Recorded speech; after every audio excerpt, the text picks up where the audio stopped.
Ito kay Ma'am Judith ng San Jose. San Jose, Nueva Ecija. Ito na po yung sa inyo.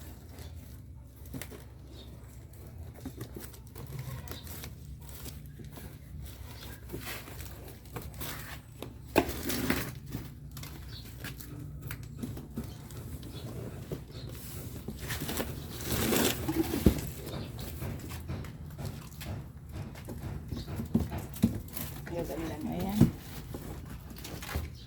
Dapat po ito huwag niyong biglain sa araw dahil po ito galing sa filtered ang sun. Galing po ito sa may net at may plastic.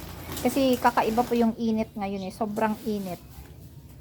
Kahapon may mga baka na sa amin na nahimatay sa init. Nabigla kasi sila dahil sa sobrang lamig dahil umuulan ng tuloy-tuloy. Nung uminit naman, sobrang init. Ganon din po sa mga halaman. Dapat may net sila kasi hindi na normal yung init.